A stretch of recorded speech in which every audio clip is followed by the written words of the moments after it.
Saya akhukum Muhammad Sulhan Jauhari, putra asli Jawa kelahiran Sumatera ya, Puja Kesuma. Lahir di Lampung lebih dari 42 tahun yang lalu ya. Yang kemudian banyak atau lama tinggal di Lampung, selanjutnya hijrah ke Surabaya untuk menuntut ilmu 2 tahun, kemudian di Jakarta lanjut kuliah sekitar 5 tahun, selanjutnya setelah itu di Surabaya kembali lagi 6 tahun, yang kemudian setelah itu baru ke Arab Saudi ya. Ke Arab Saudi sudah sekitar 9 tahun ya. Meskipun sudah 9 tahun, saya yakin banyak dari masyarakat di Syarqiyah atau di timur Arab Saudi yang belum kenal saya ya, dan mungkin baru sedikit dari teman-teman yang kenal saya. Dan saya di sini diamanahi sebagai sebagai dai di Islamic Center Dammam ya. Nah, itu kurang lebih sedikit tentang saya. Adapun selanjutnya nanti bisa kita ngobrol. Abu Fakhri. Saya panggil Abu Fakhri atau Pak Adi nih? Boleh Ustaz, Abu Fakhri boleh. Abu Fakhri ya. Barakallahu fiik ya. Oke, kita santai aja Pak ya. Baik Ustaz, alhamdulillah. Nampaknya Ustaz sudah cukup lama ya di Dammam Ustaz ya. Iya, subhanallah sudah 9 tahun ya. 9 Ramadan, 9 musim haji. Masya Allah. Ya, tanpa terasa, subhanallah. Ya, tapi hafalannya belum tambah-tambah Pak, hafal Al-Qur'annya dan yang lain. Itu yang penting, hafalannya masih sangat kurang ya. Nah, itu. Baik Ustaz, sehari-hari antum bekerja atau aktivitas di Islamic Cultural Center Ustaz ya? Sahih. Atau orang biasa mengenal dengan ICC. ICC Dammam ya. Boleh Ustaz dijelaskan apa sebenarnya Ustaz? Islamic Cultural Center ini apa sebenarnya? Oke. Sebenarnya saya pun tidak terlalu mengenal jauh ya tentang Islamic Center Dammam secara detail ya. Tapi secara umum akan kita sampaikan bahwa Islamic Cultural Center di Dammam atau ICC Dammam ini adalah sebagai jum'iyah atau badan atau lembaga dakwah yang mengurusi intinya masalah dakwah ya, dengan berbagai macam bahasa. Ya, alhamdulillah di sini ada bahasa Indonesia ya, ada atau bagian Indonesia ya. Kemudian ada bahasa Filipina, ada India, ada Bangladesh, ada mana lagi? Kerala, India, ya. Kemudian ada Tamili, Sri Lanka, ya Sri Lanka tapi yang berbahasa Tamili, karena Sri Lanka dan India pun banyak bahasa sebenarnya ya. Nah, jadi masing-masing itu ada dai, kita sekitar ada 8 dai di sini. Ya, bersama-sama kita intinya berdakwah, mengajak masyarakat untuk belajar agama, perhatian dengan Islam, ya. Kemudian untuk mereka yang mayoritas penduduknya yang datang ke sini adalah non-muslim, maka berusaha untuk mengislamkan dengan cara yang baik, tanpa paksaan, dengan akhlak yang mulia, dengan kalimat thayyibah, dengan kalimat-kalimat yang baik ya. Intinya itu. Jadi dari dulu yang kurang lebih sudah sekitar mungkin 30 tahun ya, Masya Allah. Kalau tidak salah Ramadan tahun ini sudah 30 tahun Pak, Islamic Center Dammam ini berdirinya. Ya, berdirinya. Kalau tidak salah ya, sudah 30 tahun ini terus berdakwah. Dan alhamdulillah setiap hari ya ada 1, 2 atau lebih yang masuk Islam melalui maktab ini, Islamic Center Dammam. Ya, itu kurang lebih Pak. Ya. Oh iya, berarti selain berdakwah kepada sesama umat Islam yang ada di Dammam ini, juga termasuk berdakwah untuk non Muslim. Sahih. Dan benar. Ini kabarnya sampai puluhan ribu atau berapa Ustaz yang sudah berhasil masuk Islam? Berapa ya? Saya kok tidak ingat. Sebentar Pak, saya tuh di status WhatsApp saya itu ada ini beberapa bulan yang lalu ya, yang sudah masuk Islam itu beberapa bulan yang lalu lebih dari 13.000 Muslim ya, Masya Allah. Muslim sejak awal berdirinya. Sejak awal jadi 13.000. Sementara di sini banyak kantor Pak ya, kantor dakwah di Dammam ini ya, tinggal dikalikan saja, belum di Arab Saudi secara umum ya, Masya Allah. Semakin banyak lagi mereka. Nah, itu yang membuat orang-orang suka nilai plus dari setiap maktab adalah ketika ada yang masuk Islam ya. Meskipun di satu sisi juga mengajak kaum muslimin yang perhatian dengan Islam ini terkadang lebih berat daripada mereka yang mengajak non muslim untuk masuk Islam ya. Ya, tentu saja bisa jadi faktornya kekurangan dari kita ya, keterbatasan tenaga, keterbatasan ilmu, keterbatasan usaha ya. Yang jelas kita berusaha, kemudian hidayah taufik dari Allah Subhanahu wa taala ya.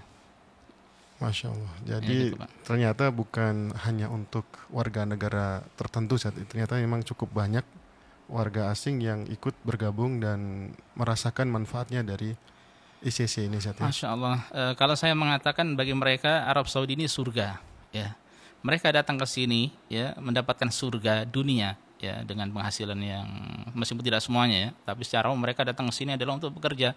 Mereka dapat Masya Allah dunia ya, dapat gaji dan seterusnya yang kemudian akhirnya mereka mendapat hidayah masuk Islam. Itu sebab surga sesungguhnya ya. Mereka akhirnya kemudian nanti biidznillah dengan izin Allah bisa menjadi orang-orang yang masuk surga sesungguhnya, yaitu di akhirat kelak ya. Jadi Masya Allah ya, ini adalah benar-benar surga bagi mereka, surga di dunia sebelum kelak di akhirat ya. Nah, untuk aktivitas, apakah rutin hanya mengadakan pengajian secara on air, maksud saya off air ya di masjid, atau ada kegiatan lain selain itu, Ustaz? Ini untuk mana ini? Untuk Indonesia. Indonesia saja. Oke. Memang kalau selama ini yang kita lakukan ya, kajian offline dan online ya, kajian offline dan online ya. Untuk yang online biasanya kita share di Facebook atau demikian pula di YouTube ya. Kemudian selain daripada itu ada yang huduri offline, yaitu secara tatap muka. Mereka datang ke sini, kantor sini ya. Setiap Jumat biasanya kita rutin. Kemudian Rabu malam juga ada pelajaran bahasa Arab bagi teman-teman yang hendak bergabung, tafadhol ya. Meskipun kita sudah lumayan jauh karena sekarang sudah membahas nahwu ya. Dulu dari yang singkat-singkat ya, seputar percakapan, kemudian saraf, sekarang nahwu. Selain daripada itu juga alhamdulillah teman-teman pun mereka ada titik-titik atau pusat-pusat yang mereka juga belajar di situ ya. Jadi kita datang ke sana ya. Selain itu terkadang kita bagi-bagi buku ya.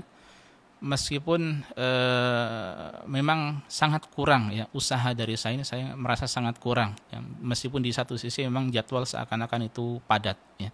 Makanya kalau kita mau telaten ini, masyarakat Indonesia di sini yang banyak sepertinya belum banyak yang kejamah ya oleh dakwah. Seandainya di sini ada 2 dai atau 3 itu masih sangat kurang ya. Belum lagi sebagian dari mereka terputus dengan akses ya, karena untuk kita katakan transportasi di Arab Saudi ini tidak seperti di Indonesia. Yang di Indonesia banyak angkot, banyak metro mini dan sebagainya. Kalau di sini taksi ya. Makanya sebagian beratnya di situ mereka untuk hadir. Nah, semestinya kita berusaha untuk meluangkan waktu sekali 2 kali untuk datang ke mereka. Tapi terkadang kurangnya info kami ya. Kemudian akses yang terbatas, di satu sisi juga kesibukan berkaitan dengan masalah urusan kantor, sehingga akhirnya tidak atau belum sempat terjamah mereka ya, belum sempat didatangi ya. Nah, ini PR juga bagi saya pribadi ya. Ya, nah. Tapi untuk yang rutin biasanya diadakan di hari apa, Ustaz? Yang diadakan di Islamic Center? Rutin di Islamic Center kita alhamdulillah hari Jumat ya. Jadi dari sebelum Jumat kurang lebih jam 10 kurang seperempat lah teman-teman sudah pada berdatangan. Mereka merapikan semuanya, mengatur semuanya. Masya Allah, jazakumullah khair ya. Semoga Allah membalas mereka dengan kebaikan ya. Kemudian ada kajian 1 jam kurang lebih. Kemudian sholat Jumat dilanjutkan dengan khutbah Jumat ya, terjemah khutbah Jumat. Dulu biasanya saya menerjemahkan, tapi sekarang Masya Allah ada Ustadz Muhammad bin Sugeng ya, yang sudah semester 7 ya, 7 atau masuk 8 ini ya, di Universitas Abdurrahman bin Faisal di Damam ini. Nah, beliau yang menerjemahkan. Setelah itu nanti ada kajian rutin, ada kajian lagi ya, pada terjemah khutbah Jumat ya, kemudian pada asar dilanjut, dan kita bersifat fleksibel ya. Jadi bagi para jamaah yang hadir hanya bisa pagi saja tidak masalah ya, ahlan wa sahlan. Ada yang bisa setelah Jumat sampai asar, ahlan wa sahlan. Ada yang full masalah dari pagi sampai sore, ahlan wa sahlan. Ada juga yang bisa hanya ba'da asar sampai maghrib, tidak masalah juga. Dan Masya Allah teman-teman yang meluangkan waktunya, ada yang bekerja full ya, sepekan antara 5-6 hari, kemudian di hari Jumat mereka bisa hadir ya, mereka bahkan ada yang sangat-sangat rutin ya, maka itu luar biasa, itu poin plus bagi mereka ya. Nah itu yang rutin ya. Selain bahasa Arab yang tadi Rebo malam Kamis. Nah, Rebo malam Kamis kita kalau hari Jumat tadi itu di Masjid Islamic Center Damam, namanya Masjid Al-Bah Hussein. Kalau teman-teman tahu Pasar Seko pasti tahu masjid ini ya. Karena ada 2 masjid besar di sini, Masjid Malik Fahad itu yang terbesar. Ya, adapun ini masjid terbesar yang kedua, Masjid Islamic Center Damam, dekat apa kita katakan ya, dekat Mobaili ya, dekat kantornya. Apa kita katakan kantor Mobaili, dekat kemudian dekat Center Point ya, ada apa sih kita katakan Flower City Flower apa kita katakan itu ya, toko apa Pak? Toko serba ada ya, toko serba ya. City Flower tapi yang lama, karena ada City Flower yang baru. Nah itu sempat dulu ada yang salah paham, ternyata ada yang baru, saya juga baru nah itu yang lama, dekat perempatan. Kalau dari daerah Rames itu terakhir taksi, nah itu jalan sekitar mungkin 100 meter tidak sampai. Nah itu untuk hari Jumatnya. Kalau hari Rabu malamnya itu di kantornya, yang lokasinya sama dengan masjid tadi, di belakang masjid, itu dimulai ba'da Isya sampai jam 10 kurang lebih ya. Dan uniknya Masya Allah, ini bahkan untuk yang bahasa Arabnya ada satu teman yang datang dari Jubel ya. Untuk belajar bahasa untuk belajar bahasa Arab. Padahal Jubel sini sekitar 1 jam 45 menit sampai 1 jam ya, tergantung kecepatan. Dan sampai rumah ya mungkin dia jam 11 malam ya, padahal besok jam 7 sudah kerja lagi. Nah ini Masya Allah, beliau semangat, Pak Saifuddin namanya, Saifuddin Jawahari ya, beliau semangat, bahkan di antara orang yang lebih berumur dibanding teman-teman yang lain yang masih syabab ya. Nah itu jadwal rutinnya Pak untuk di sini. Ya. Baik, tadi disebutkan ada pengajian hari Jumat, kemudian ada belajar bahasa Arab, Ustaz ya? Iya, benar. Dan selain itu juga ada tahsin, Ustaz ya, sama tahfidz Quran. Itu untuk yang online ya Pak ya, online. Okay. Kita lebih ke tahsin ya. Maksud tahsin di sini jadi teman-teman baca ya, kita perbaiki bacaannya. Kalau ada yang hukum-hukum makhraj atau tajwidnya yang salah, kita benarkan. Dan ya kurang itulah terus. Jadi dimulai dari teman-teman membaca surat Al-Fatihah karena ini yang rukun dalam salat, yang penting. Ya setelah itu dilanjutkan dengan surat-surat pendek ya. Jadi dari Al-Nas, Al-Falaq, Al-Ikhlas terus ke atas ya. Semakin dia bacanya semakin baik, maka akan semakin cepat dibanding teman-teman yang lainnya ya. Terus seperti itu. Dan sering saya sampaikan kepada teman-teman yang sudah baik hafalannya, dihafalkan ya. Karena itu yang akan menguatkan menguatkan ya, kita semakin baik bacaannya ya, menguatkan makhrajnya, menguatkan segalanya untuk menghafal Al-Qur'an itu adalah baik ya. Meskipun pelan-pelan ya, dari surat-surat yang pendek terus juz 30, 29 dan seterusnya. Tapi itu offline ya. Itu online ya, lewat Zoom saja. Lewat Zoom. Biasanya infonya kita share di grup. Ya, kalau seandainya mungkin teman-teman ada yang mau ikut serta, bisa di-share ke grup-grup yang lainnya, silakan ya. Oke, tadi juga ada semacam kegiatan yang mengunjungi tempat warga negara kita yang ada di beberapa mes gitu ya, tempat penginapan yang bersama-sama itu. Benar. Masih berlangsung sampai sekarang.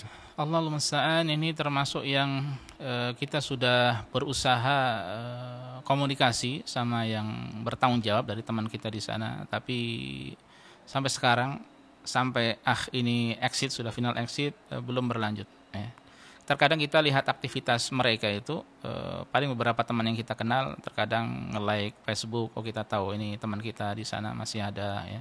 Karena memang di antara alasannya jam kerja yang sulit untuk bisa kumpul bersama ya. Itu sudah Masya Allah dulu, meskipun di satu sisi itu sisa-sisa tenaga saya ya. Saya Masya Allah, semoga Allah berikan keikhlasan dalam usaha tersebut. Setelah kajian full sampai maghrib ya, pada Isya dilanjutkan di sana ya. Waktu itu di camp Zamil di Raqqa ya. Nah itu mereka semangat ya, tapi terputus ya. Juga yang termasuk yang terputus dulu sempat beberapa kali di penjara ya. Jadi kita resmi ada hubungan, ada kerjasama antara Maktab Islamic Center Dakwah ini dengan penjara ya. Dan beberapa kali ke sana untuk bapak-bapak alhamdulillah tidak ada kasus. Untuk laki-laki di Syarqiyah di sini ya, penjara di belakang Faisal ya, kalau Abu Fakhri tahu, itu alhamdulillah tidak ada kasus. Yang ada biasanya di tempat ibu-ibu ya. Itu ibu-ibu sampai 30-an Pak, ya Allah, puluhan orang. Warga negara kita. Warga negara yang kita masih di penjara. Yang masih waktu itu ya, itu sudah lumayan lama, mungkin 4-5 tahun yang lalu terakhir itu. Dan kasus macam-macam bukan urusan saya masalah kasus itu, karena bukan hak saya untuk menginterogasi atau bertanya kepada mereka. Ada yang punya anak ya, ada yang dengan anak kecil, ya, itu kita sudah tahu ya berarti kasus apa, dan banyak mereka ya. Mereka kita dihadirkan di dalam ruangan. Jadi penjara perempuan itu khusus ya. Kita dibawa sini, di situ ada teman dulu Syekh Abdullah, kemudian ada Syekh Faisal juga yang ngurusi urusan agama di penjara ya. Kemudian mereka disuruh mengenakan full pakaian plus cadar ya. Kemudian di ruang kelas yang lumayan besar disiapkan segalanya, kemudian saya menyampaikan nasihat. Kemudian beberapa saat setelah itu pernah kalau tidak salah dibedakan kelasnya Pak ya, dibedakan kelasnya. Jadi kita nasihat, memberi nasihat pada mereka, hingga akhirnya ketika terjadi bergantian mudir, mereka mensyaratkan yang mengisi kajian atau nasihat harus orang akhwat. Nah, mentok di situ ya. Teman-teman saya Syekh Abdullah dan Syekh Faisal itu yang di bagian urusan agama berusaha terus melobi mudirnya ya. Saya juga dibikinkan kartu untuk masuk ya, tapi mentoknya di situ harus seorang akhwat ya. Akhirnya kita cari-cari, kesulitan, tidak mudah ya, tidak mudah, akhirnya terputus ya. Ini kasihan mereka di satu sisi. Juga alhamdulillah ada di Maktab Mukafahah At-Tasawwul. Ini sebenarnya kantor sebenarnya untuk menanggulangi gepeng ya. Apa sih gepeng itu kepanjangan? Gelandangan dan pengemis. Tapi secara pengemis mereka ya, dari orang-orang Saudi secara khusus dan ajnabi juga. Tapi masalahnya kemudian kosong, dan lebih banyak kasus-kasus ibu-ibu dari berbagai macam negara kumpul dari situ. Dulu kantornya di Corniche Hayul Hamra kalau tidak salah, itu belakang center point yang besar itu, kalau agak tapi lebih dekat ke pantainya. Itu bahkan sejak zaman Ustadz Ahmad Zainuddin kalau tidak salah, dulu istri beliau yang menangani. Tapi kemudian pindah di depan mall Lu'lu' Mall. Itu ada kantor besar Pak. Nah itu di Adama, Badiah ya, maksudnya Hayil Badiah. Tapi setelah terputus corona, terputus juga. Dulu biasanya Ummu Salsabila yang kesana ya, karena tidak boleh laki-laki ya, tidak boleh dai, harus orang akhwat. Tapi setelah corona hilang, habis ini, ternyata mereka dipindah ke di Al-Mawarid Al-Bashariyah. Kalau nggak salah ini badan yang ngurusi SDM, sumber daya manusia. Nah itu di bawah kendali mereka. Sampai sekarang Maktab berusaha untuk kerjasama, tapi belum tembus juga ya. Jadi memang demikianlah aturan di Arab Saudi ya. Kalau mudir baru atau mungkin raja baru, ada aturan-aturan yang baru, kemudian tidak mudah.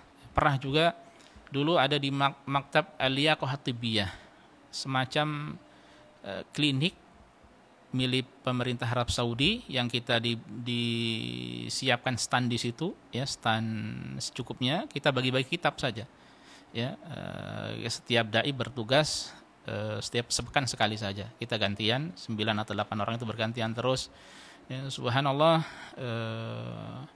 banyak dari mereka yang baru datang sini sudah masuk Islam Pak, Masya Allah. Sekedar turun di bandara, lihat muamalah dari kafilnya, bosnya, mudirnya di sini atau yang sponsornya di sini, senang ya.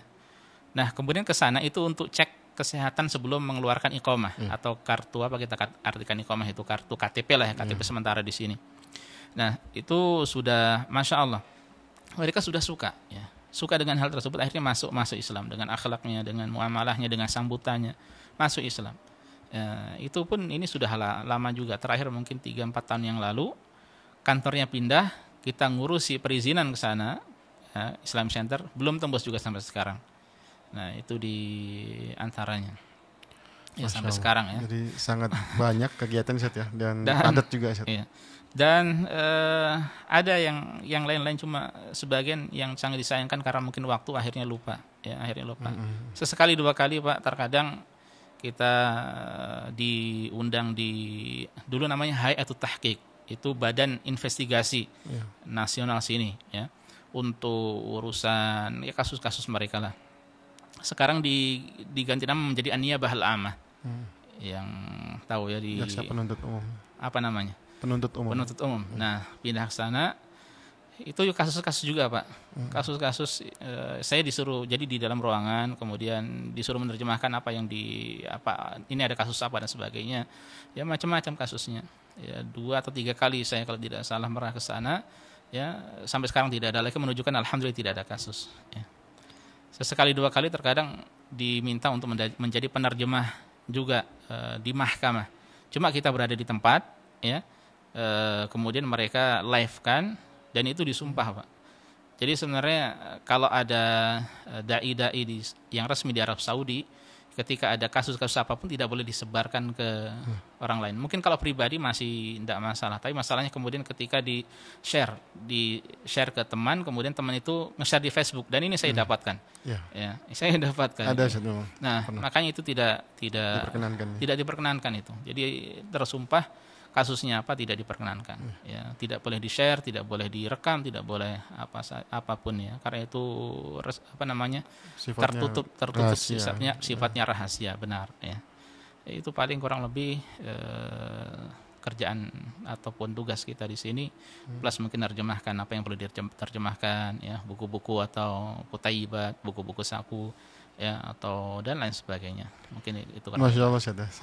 Saya baru tahu juga ternyata menjadi dai di Islamic Center itu bukan hanya bekerja atau beraktivitas di Islamic Centernya saja Ustaz ya. Iya, benar. Ternyata sangat luas dan banyak sekali yang bisa dikerjakan.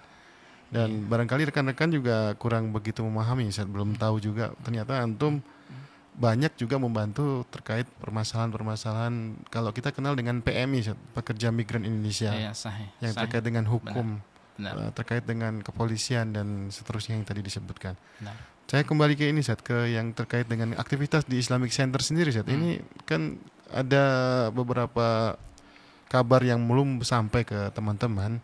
Dikiranya ini kegiatan hanya untuk laki-laki, apa sebenarnya gimana, Apakah boleh kita mengajak ibu-ibu atau juga kaum perempuan untuk ikut di aktivitas Islamic Center ini, Alhamdulillah banyak yang hadir itu adalah hadirat ya, kalau kita katakan hadirin dan hadirat itu kan, hadirin bapak-bapak atau laki-laki, hadirat ibu-ibu.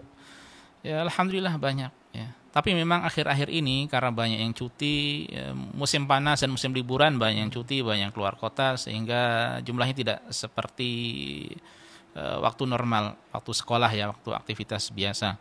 Ya, tapi alhamdulillah banyak ya. Banyak yang hadir dari ibu-ibu itu, kalau plus meskipun tidak banyak banget ya kalau dibandingkan dengan umumnya masyarakat di sini. Kalau hanya kegiatan di sini itu puluhan lah, dari ibu-ibu itu sekitar puluhan ya. Tapi kalau di tempat-tempat yang lainnya ya, di Dhahran mereka punya perkumpulan, itu pun banyak keluarga, mereka banyak juga alhamdulillah ya, mereka pun banyak juga alhamdulillah yang datang. Jadi boleh, ini terbuka untuk umum, bukan khusus untuk jamaah yang sudah kenal saja ya, bukan khusus untuk jamaah yang sudah lama saja, tapi baru datang atau siapa saja silahkan bergabung. Bahkan dulu ada teman yang non muslim ya, kita secara asalnya muamalah baik dengan siapa saja termasuk dengan non muslim ya. Jadi datang juga ke sini, ke Islami, terkadang ya, ikut buka puasa bersama. Bahkan kalau di bagian Filipina atau divisi bahasa Tagalog Filipina itu yang hadir yang non muslim itu banyak Pak, untuk yang buka puasa bersama. Sebagian dari mereka ada yang masuk Islam. Kalau kita datang buka puasa bersama dengan celana pendek Pak, di atas lutut, coba bayangkan, atau pas lutut. Mereka kan suka basket ya. Jadi celananya celana seperti itulah, pakaian-pakaian seperti itu. Kita tidak larang kamu ngapain datang nggak adab, nggak akhlak, pakai pakaian seperti itu, tidak ya. Justru itu bagian untuk dakwah. Namanya juga mukhayyam da'awi atau tenda dakwah ya. Siapa saja boleh hadir, tertarik Islam tinggal syahadat, tidak tertarik ya tidak masalah, karena tidak dipaksa ya, tidak ada paksaan. Makanya ini untuk masyarakat Indonesia secara umum. Dan menuntut ilmu itu bukan ketika ada kasus, ya. Orang ada kasus baru dekat dengan Allah, tidak. Kita berusaha untuk dekat dengan Allah itu kapan saja. Ya, ini tantangan kita. Dan untuk dekat dengan Allah tidak harus melalui Islamic Center Dammam atau Islamic Center yang lainnya. Ya, kapanpun dan dimanapun kita dekat ketika ada majelis ilmu yang mengajarkan Al-Quran dan hadis yang mengajak kepada Allah, ya, tidak mengajak kepada kelompok tertentu, tidak mengajak kepada person tertentu, tidak mengajak pada diri, ya, maka hadiri majelis tersebut, ya, ambil ilmu darinya kapan saja di mana saja, tidak ada yang melarang, ya. Dan mungkin ini dari pikiran saya, semoga salah, sebagian mungkin ada yang canggung ketika majelis ilmu itu di masjid, ya. Ya, jadi mendatangi masjid itu seperti apa ya, sangat sakral atau sangat bagaimana gitu, ya. Nah, ini penting juga, ya, untuk kita sampaikan bahwa masjid ini adalah milik bersama kaum muslimin, ya. Dan sejak zaman Rasulullah SAW, pusat kegiatan Islam ya dimulai dari masjid, ya. Sejak dibangunnya Masjid Quba, kemudian Masjid Nabawi, kaum muslimin kalau ada apa-apa datangnya ke masjid, ya. Jadi bersama-sama kita belajar agama, bersama-sama kita bersama-sama kita pelajari agama Islam ini apa, supaya kita paham apa itu Islam yang sesungguhnya, apa Islam itu yang benar. Karena gini juga nanti Pak Abu Fakhri, masyarakat Indonesia ketika tahu ada tetangganya, apalagi kalau di pedesaan ada yang kerja di Arab Saudi, itu tanggung jawabnya terkadang lebih berat daripada yang di perkotaan. Ya, maksudnya ketika mereka pulang tahu kerja di Arab Saudi, ya, maka siap-siap itu suruh ngisi kajian atau menggantikan khutbah Jumat atau imam, ya. Makanya ini kesempatan. Bisa begitu, Ustaz? Iya, bisa, ya. Dan kesempatan mereka husnudzon pada kita, kita pun harus berusaha. Harus di sini bukan berarti wajib gitu, ya. Tapi ketika mereka husnudzon pada kita sambut husnudzon mereka, ya. Semestinya kita sambut husnudzon mereka, ya. Caranya bagaimana supaya tidak gagu, tidak kaku, belajar di sini, ya. Kita berusaha belajar, ya, datang masih Iqra 3 kalau saya katakan dulu, pulang-pulang hafal 1 juz alhamdulillah, pulang-pulang hafal 3 juz atau juz 30 saja alhamdulillah, tidak masalah, ya. Jadi imam sudah Masya Allah bisa, ya. Kemudian khutbah Jumat juga kalau memang dijadikan cadangan atau didadakan itu sudah siap juga, ya. Karena terkadang kita dapati ada orang-orang seperti ini, ya, orang yang harus siap dia ketika pulang, ya, apalagi kalau di pedesaan. Nah, ini kesempatan, ini wadah untuk belajar bersama agama bersama, ya. Kita pelan-pelan, ya, yang terpenting kita angkat kebodohan, kejahilan dari diri kita supaya kita tahu ilmu agama. Kedua, kita ajarkan di tengah keluarga supaya kita ini berkeluarga bisa mengajak bersama-sama masuk surga sekeluarga, ya. Jadi seperti itu, ya. Jadi emang ada semacam stereotype, ada beberapa kesan atau gambaran kalau dari Saudi ini berarti sudah bisa dianggap ustadz atau diustadkan, ya. Ada tuntutan ya di tengah masyarakat, sebagian, iya, begitu. Sebagian memang. Dan solusinya yang tadi antum sampaikan bahwa memang perlu diimbangi dengan belajar. Nah, tadi antum sempat singgung juga, Ustaz, bahwa ada beberapa kesan kenapa warga kita agak sedikit tanda kutip serem gitu, Ustaz, untuk ke masjid, untuk ikuti kegiatan thalabul ilm gitu, Ustaz, ya, di majlis, terutama di Saudi ini, Ustaz. Mungkin kira-kira antum bisa ngasih nasihat, Ustaz, supaya teman-teman lebih semangat lagi kalau memang mencari waktu yang luang untuk mengisi waktu liburnya, daripada diisi dengan kegiatan yang mungkin kurang begitu berfaedah. Ini ajakan untuk ke masjid untuk belajar di Islamic Center terutama. Kira-kira apa nasihat dan arahannya? Memang itu di satu sisi tantangan juga, ya, bagi kita. Kok sebagian ada yang seperti itu, dengan masjid seakan-akan bagaimana gitu loh.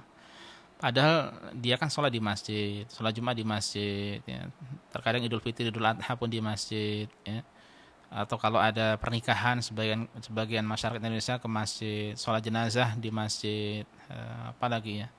Jadi intinya kita tidak akan lepas dari masjid, ya. Bahkan Rasulullah SAW menjelaskan di antara 7 golongan, ya, yang mendapatkan naungan pada hari kiamat, tidak ada naungan kecuali naungan dari Allah, itu adalah warajulun qalbuhu mu'allaqun bil masajid. seorang yang hatinya itu senantiasa terikat dengan masjid, ya, dia senang di masjid, ya, sholat 5 waktu, kemudian melakukan aktivitas apa saja ya untuk yang aktivitas keagamaan, ya, itu di masjid. Bahkan sebagian kaum muslimin pun kalau musyawarah pun di masjid, ya. Jadi semestinya saya juga tidak tahu mengapa ada yang seperti itu, tapi semoga sedikit seandainya ada, ya.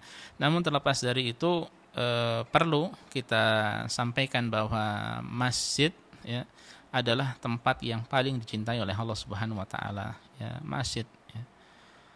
Sebaliknya yang paling dibenci oleh Allah itu pasar, ya. Tapi orang-orang lebih suka ke pasar, ya, Pak. Yeah. Ke Rahmania, ke Seiko, ya. Seiko kan pasar ini, ya. Jangan lupa mampir di masjidnya, ya. Minimal sholat 5 waktunya, ya. Kalau mau belanja silahkan. Ya, makanya jangan sampai masuk pasar paling pertama keluar paling akhir, ya. Sebaliknya usahakan masuk masjid paling pertama keluar paling akhir, ya. Kalau bisa kalahkan tuh marbotnya, ya Pak, ya. Marbotnya kalahkan, kita kalahkan. Nah, itu pahalanya besar, ya. Nah, ini penting, ya. Yang tanah yang paling Allah cintai, bumi yang Allah paling cintai adalah masjid, ya. Kemudian penting juga untuk kita sampaikan, terkadang ada hal-hal yang di hati itu bertentangan, ya, dengan syariat, ya. Seperti apa ya tadi, perasaan-perasaan tentang masjid yang begini begitu. Nah, ini kita tinggalkan juga. Ya, berusaha kita gali ilmu tentang masjid itu seperti apa, keutamaannya dan sebagainya, ya, yang kemudian kita berusaha untuk mendatangi masjid, ya. Toh banyak dari kaum muslimin termasuk anak-anak itu yang datang ke masjid, ya. Bahkan sekarang masya Allah syabab, ya. Kalau di kampung-kampung itu kan biasanya orang tua sama anak-anak kecil, Pak, ya. Para syababnya kemana? Ke mall, ya. Tapi di kampung ada mall enggak, ya? Jadi intinya mereka tidak datang, sudah kenal pergaulan dan sebagainya. Nah, sekarang akhir-akhir ini dimanapun termasuk Indonesia banyak syabab, ya, para pemuda yang datang ke masjid, ya. Nah, ini kesempatan dan tidak ada kata terlambat untuk datang ke masjid. Kapan saja kita. Mau umur kita masih 20, 30, 40, 50, 60, 70, pokoknya datang ke masjid, ya. Ya, ini penting. Dan penting juga kita untuk berusaha membuka diri kita. Apa kita katakan, pikiran kita berusaha untuk buka, untuk menerima nasihat dari banyak orang, ya. Kita akal, Allah berikan akal, ya, bedanya manusia dengan hewan, Allah berikan akal. Akal itu fungsinya untuk apa? Untuk mencerna, ya, mana yang baik, mana yang tidak baik, ya. Kalau ada orang yang menasehati dengan nasihat yang tidak baik, ya, yang kemudian kita pegang, nah ini keliru. Makanya bisa jadi mungkin kamu tidak usah pergi ke masjid, nanti kamu demikian, ya. Ya wallahu alam apakah nasihat ada seperti itu atau tidak, ya. Atau kamu jangan datang ke masjid itu nanti demikian. Nah, ini perlu dicerna kita. Apa alasannya mengapa tidak boleh, ya? Mengapa tidak boleh pergi ke masjid ini, ke masjid itu, ya? Mengapa kita tidak biasakan pergi ke masjid dan sebagainya. Nah, kita harus cari mana yang benar, mana yang salah. Nah, kemudian untuk menentukan, ya, memutuskan mana yang benar, mana salah, ini dikembalikan bukan ke logika kita, bukan ke akal kita, tapi kembali kepada Al-Quran dan hadis dalam beragama, ya. Makanya kita buka belajar, nah itu betul belajar. Nah, ini saran untuk belajar supaya kita lebih tahu banyak tentang masjid, keutamaan masjid, ya, kelebihan masjid dan seterusnya, ya, sehingga kita bisa terbuka insya Allah dan senang pergi untuk pergi membiasakan diri ke masjid, ya. Ulama-ulama dahulu, ulama siapa yang kita cintai, mau Abu Hanifah, mau Imam Malik, mau Imam Syafi'i, mau Imam Ahmad bin Hanbal, atau ulama-ulama selain mereka yang banyak, ya, mereka semuanya cinta masjid, ya. Suka pergi ke masjid, ya. Jangan sampai ketika kita mengaku cinta dengan mereka, tapi kita jauh dari masjid. Ya, dimanapun kita, baik di Indonesia, baik di Arab Saudi atau negara-negara yang lainnya, ya, maka berusaha kita dekat dengan masjid, ya. Bahkan di antara nasihat ulama juga ketika hendak beli rumah atau mengontrak, ya, cari bagaimana dekat dengan masjid atau tidak, ya, supaya kita memudahkan diri untuk sholat 5 waktu di situ, ya. Kemudian supaya kalau seandainya jauh nanti terkadang kita ini ada godaan, ya, malas untuk pergi ke masjid. Nah, makanya dekat ke masjid itu adalah nikmat, ya. Masya Allah, senang setiap hari diingatkan dengan adzan, ya, dengan iqamah, ya, yang suaranya menggelegar kuat ya. Ini adalah nikmat dari Allah Subhanahu wa taala ya. Nah, ya. Masya Allah Ustaz. Jadi memang perlu terus-menerus diingatkan Ustaz ya. Tidak cukup hanya sekali dua kali kita memberitahu dan menasihati rekan-rekan kita. Termasuk kita semuanya kita membutuhkan Ustaz ya. Termasuk kita benar Pak ya. Terkait ini Ustaz, kita kembali lagi ke aktivitas Islamic Center Dammam sendiri Ustaz. Saya beberapa tahun mengikuti aktivitas itu. Ternyata tidak hanya berupa pengajian Ustaz ya. Ada aktivitas outdoor atau aktivitas rekreasi. Benar. Nah, ini mungkin perlu kita antum share gitu Ustaz, mungkin supaya menjadi salah satu motivasi kita lebih banyak atau lebih semangat untuk mengaji atau menimba ilmu di Islamic Center. Itu yang terlupakan tadi, Masya Allah antum mengingatkan ya, jazakallah khair. Jadi termasuk aktivitas kita juga masyarakat Indonesia itu biasanya di waktu normal ya, selain pandemi kita kumpul-kumpul, terkadang di pantai, ya, terkadang di istirahat. Istirahat itu kalau Indonesia seperti apa ya? Apa Pak? Villa atau apa? Villa ya, semacam villa ya. Terkadang bahkan kalau musim dingin di bar atau di daratan yang ada tenda ya, sewa tenda di situ yang sudah disiapkan oleh mereka ya. Jadi kegiatan kita tidak melulu ngaji saja, tidak melulu belajar agama saja ya. Nah, di situ prakteknya kita adakan game santai ya, di sela-sela ada kajian atau nasihat singkat, kultum kita katakan ya, kemudian ada door prize, ada hadiah-hadiah dan sebagainya, ada makan-makan ya, para syabab senang di situ, Masya Allah. Termasuk anak-anak juga sih ya? Anak-anak juga, anak kecil juga banyak ya. Dananya dari mana? Nah, ini kita gotong royong ya. Jadi gotong royong, iuran berapa ya, kemudian bareng-bareng ya. Pokoknya nikmat lah di situ. Setahun bisa 2, 3 atau kali atau lebih ya. Bahkan dulu saat di sini banyak anak-anak kecil, kita ada TPA juga. Itu biasanya mengadakan acara juga di pantai ya. Terus terang banyak yang pulang karena terkait dividend fee ya. Nah, itu rusum mutabiin itu banyak yang sudah pulang. Itu biasanya kita mengadakan acara dulu kalau hari Sabtu ya, di pantai ya, lomba menggambar atau apa, sekedar kumpul-kumpul, makan ya, pulang ya. Nah, itu. Nah, terus juga tertinggal umroh juga ya. Ada juga kegiatan ya, umroh setiap tahun juga kita umroh bersama sekitar 4 atau 5 kali ya. Dalam setahun ya? Dalam setahun ya, 4 dan 5. Meskipun kita tidak ajak atau tidak bulan ini. Biasanya yang ajak atau yang terus itu yang istiqomah Ramadan biasanya Ramadan. Nah, itu yang sering kita adakan ya. Jadi umroh bersama ya, bahkan Masya Allah terkadang ada 1 atau 2 teman Indonesia yang ketika kita sudah sepakat semuanya bayar harga sekian, tiba-tiba dia datang ya, Ustadz umrohnya saya yang bayarin, Masya Allah. Semuanya ya, dari hotelnya, dari bisnya, terkadang ada makan di perjalanan. Iya, makan di perjalanannya 2 kali ya. Itu terkadang seperti itu. Di luar yang kita pikirkan ya. Kita sudah kumpul duit semuanya, terkadang waduh bingung lagi membagi lagi ya, kita bagi lagi duitnya ke teman kita, kembalikan maksud saya. Ini Masya Allah terkadang seperti itu teman-teman, semangat. Ini bukan orang Saudi tapi orang Indonesia ya. Kalau adapun maktab ini biasanya mereka mengadakan umroh itu untuk muslim baru atau mu'allaf biasanya. Dan itu biasanya orang Filipina yang banyak ya.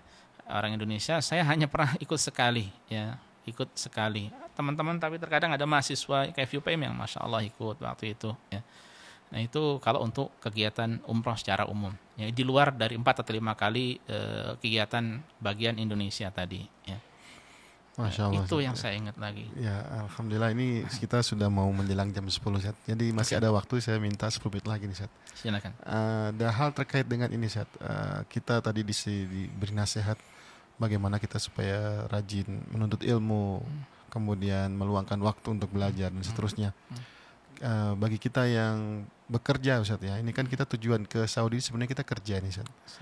Tapi dengan adanya majelis ilmu seperti di Islamic Center ini juga bisa sekaligus menimba ilmu agama ya terutama. Sebenarnya ini Ustaz, goal atau tujuannya apa sih kita ditarik-tarik atau dinasihatin, diajak supaya ngaji ke Islamic Center atau di pengajian yang lain. Tujuan akhirnya ini apa Ustaz? Ini sebagai penutup sebelum kita tutup jam 10 nih Ustaz. Tafadhol Ustaz. Tujuan akhir dari kita belajar agama gitu ya. Iya. Ya, sebelumnya perlu disampaikan juga di Arab Saudi ini kalau kita mau mendengar sesaat atau duduk sesaat di masjid atau ngobrol lah dengan orang-orang pribumi sini atau orang hatta ajnabi, ya, atau info-info dari teman, sebenarnya banyak majelis ilmu. Memang secara umum berbahasa Arab, ya, tapi di satu sisi juga banyak halaqah Al-Qur'an, ya. Itu di masjid-masjid tertentu ada yang bersifat ajak, setiap tahun ada, setiap hari ada, bukan setiap hari ya, pokoknya hari-hari tertentu setiap pekan ada lah, mungkin 2-3 hari atau 4 hari. Nah itu sebenarnya kalau kita ingin memperbaiki bacaan kita, bisa lewat situ, yang mengasuh langsung orang Arab Saudi, ya. Sebagian ada orang Mesir dan sebagainya, tapi secara umum semuanya sekarang dipegang oleh orang Arab Saudi, baik laki-laki ataupun perempuan, ya. Bahkan ada sekolahnya, tinggal kita tinggalnya dekat atau tidak, ya, dari tempat-tempat tersebut. Nah sekarang di musim panas ini menjamur nih halaqah-halaqah tahfidz Al-Quran, murojaah Al-Quran atau tambah hafalan, itu pun banyak di ya. Masjid ya? Di masjid, mau di Dammam, di Khobar, di Dhahran, info itu masya Allah datang, ya, banyak. Ada yang sebulan, ya, ada yang sebulan lebih sepekan, ya, 5 pekan, ya, ada yang 4 pekan, ada yang 5 pekan, tergantung program mereka masing-masing. Dan mungkin yang menjadi kendala bagaimana orang yang bekerja itu bisa, karena di antara waktunya ada pilihan waktu, ada yang ba'da subuh sampai jam 8. Dan untuk yang pekerja kalau sudah selesai murojaah atau setoran itu jam 6 atau sebelum itu pulang boleh, tidak mengapa. Mereka ada prioritas bagi yang bekerja karena jam 8 mungkin kerja, ya. Tinggal malam harus berusaha tidur lebih cepat. Nah, intinya kegiatan-kegiatan belajar agama, ya, termasuk hafal Al-Qur'an banyak di sini. Nah, lalu kita ini belajar agama itu tujuannya untuk apa, ya? Baik kita di Islamic Center atau di Indonesia atau dimanapun kita berada, yang sebenarnya kita harus belajar, ya. Para jamaah sekalian, teman-teman, para sahabat, ya, kaum muslimin sekalian, kita, ya, harus belajar agama, ya. Rasul mengatakan sallallahu alaihi wasallam, ya, talabul ilmi fardhatun 'ala kulli muslim, menuntut ilmu itu wajib bagi setiap muslim, ya. Dan ilmu yang wajib itu adalah ilmu yang akan kita amalkan, ya, seperti contohnya bersuci, ya, atau wudu, tayamum, kemudian salat 5 waktu. Itu berarti harus kita belajar, tidak bisa tidak, ya. Termasuk kemarin yang hendak hajian, harus dia belajar hal-hal penting berkaitan dengan masalah haji, ya. Jangan sampai yang hal biasa dia teledor kemudian terlewat, ya. Kalau sebagian ulama mengatakan orang tersebut berdosa karena dia tidak belajar, ya. Karena memang wajib dia untuk mengetahuinya. Termasuk kita akidah tentang Allah, ya, ini harus kita belajar, ya, tentang Allah itu seperti apa, kewajiban kita terhadap Allah, hak-hak Allah, ya, ini kita wajib belajar. Kemudian tentang rukun iman yang 5 yang lainnya selain beriman pada Allah, ya, beriman pada para malaikatnya, para rasulnya, kemudian kitab-kitabnya, hari akhir, dan takdir baik dan buruk. Ini kita perlu belajar supaya kita memahami konsep dasarnya, ya. Kemudian kita bisa bersikap di situ, bisa meyakini, dan kemudian juga kita bisa praktekkan apa yang penting, ya. Contohnya masalah takdir, ya, kita tahu kapan kita butuh sabar, kapan kita butuh bersyukur, kapan kita butuh ridho, ya, dan sebagainya. Nah ini semuanya itu penting, ya, sehingga tujuan kita semuanya dari belajar, ya, belajar agama ini adalah, ya, yang penting, yang terpenting kita belajar adalah belajar agama ini, ya, karena banyak niat-niat atau tujuan pentingnya. Di antaranya adalah kita niatkan agar terangkat kebodohan dari diri kita, ya. Karena tidak sedikit dari kaum muslimin yang tidak tahu tentang apa itu Islam, ya, yang kemudian akhirnya diombang-ambing ke sana kemari kalau realitanya seperti itu, ya. Akhirnya sibuk dengan mungkin politik, ya, sibuk ngurusi negara orang, sibuk ngurusi negara Arab Saudi, sementara kewajiban dia terhadap Allah itu tidak paham. Ini aib besar, ya, aib besar. Ya, urusan Arab Saudi ada yang ngurusi sendiri, negara orang lain tanggung jawab mereka, bukan tanggung jawab kita, ya, kecuali dalam hal yang memang dibutuhkan, ya. Makanya ini supaya kita tahu agama kita seperti apa dan tidak mudah diombang-ambing, ya. Kemudian selebihnya kita berusaha untuk kita amalkan, ya. Tujuan dari kita belajar, kita berusaha untuk amalkan. Ya, kita tahu tata cara wudu yang benar, salat yang benar, akidah yang lurus, ya, yang bersumber dari Al-Quran dan hadis Rasulullah SAW, tidak terombang-ambing dengan pemikiran-pemikiran yang terus banyak datang pada kita. Bahkan bisa jadi setiap hari di WhatsApp itu ada hal-hal yang aneh. Kalau kita tahu yang benar, maka yang salah itu akan mudah disisihkan insya Allah, ya, dengan izin Allah.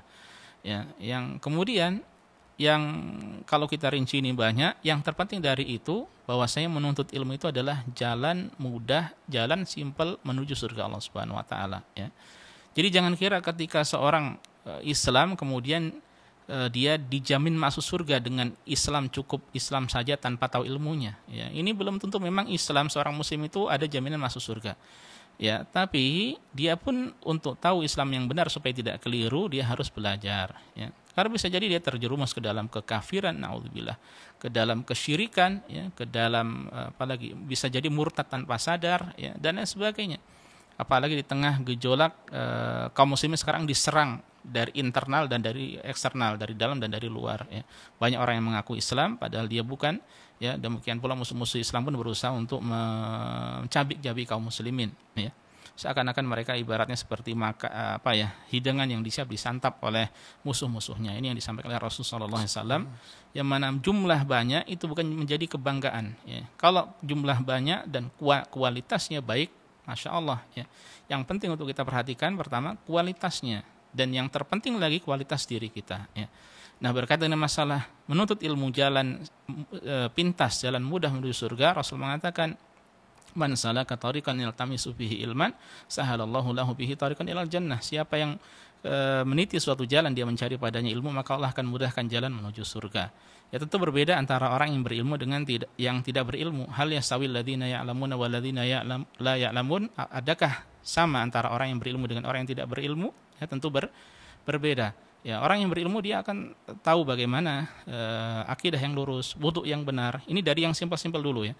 Ya, kemudian sholat yang benar, ya. Kalau orang yang tidak berilmu, maka bagaimana dia akan tahu, ya. Bisa jadi tidak tahu rukunnya, kalau seandainya salah mana yang sujud sahwi, yang mana yang tidak, ya. Dan termasuk kemarin masalah haji ini, masya Allah banyak WhatsApp yang masuk bertanya hal-hal yang sebenarnya itu simple, ya, tapi masih ditanyakan oleh mereka. Terkadang kita sampaikan masih ditanyakan oleh mereka. Ini menunjukkan kurang belajar mereka. Padahal kalau mereka belajar sudah simple, bismillah, ya, tinggal lakukan, amalkan, kerjakan, lillahi ta'ala, selesai. Ya, jadi kalau orang tahu agama, dia akan tahu jalan pintas menuju surga, ya. Tahu ibadah-ibadah yang ada tuntunannya, tahu ibadah-ibadah yang tidak ada tuntunannya, ya. Siapa yang akan dia ikuti, dia tidak akan terombang-ambing, ya, dengan gejolak-gejolak yang ada. Dia akan menjadikan Al-Quran dan hadis sebagai imamnya, Rasulullah SAW sebagai panutannya, ya. Yang kemudian dia tinggal berjalan, berusaha untuk ikhlas, tulus, lillahi ta'ala, maka semoga Allah Subhanahu wa taala jadikan dia termasuk dari al-firqah najiyah atau golongan yang selamat, ya. Itu ya di antara tujuan kita belajar agama, supaya kita bisa akhirnya dimasukkan oleh Allah Subhanahu wa taala ke dalam surganya, ya. Amin ya rabbal alamin. Masya Allah, Ustaz, nggak terasa waktu sudah hampir 1 jam nih saat kita berbincang. Meskipun temanya kita lebih ingin mengenal ke Islamic Center, tapi ternyata kita mendapat banyak manfaat dan faedah ilmu yang antum sampaikan. Semoga bermanfaat. Jazakallahu khair, Ustaz, barakallahu fiik. Dan tampaknya kita tidak bisa memanjangkan waktu lagi, Ustaz. Nanti mungkin semoga ini sebagai awal yang baik yang akan bisa kita lanjutkan di waktu berikutnya dengan tema yang berbeda, Ustaz. Masya Allah, tanpa persiapan yang banyak, ya. Insyaallah ke depan kita akan lebih siapkan dan kita setting lebih matang lagi, insyaallah, Ustaz. Masya Allah. Akhirnya kita tutup dengan membaca doa kafaratul majlis. Subhanakallahumma wa bihamdika asyhadu an la ilaha illa anta astaghfiruka wa atubu ilaik. Terima kasih, jazakallahu khair, Jazakallahu khair. Assalamualaikum warahmatullahi wabarakatuh. Waalaikumsalam warahmatullahi wabarakatuh.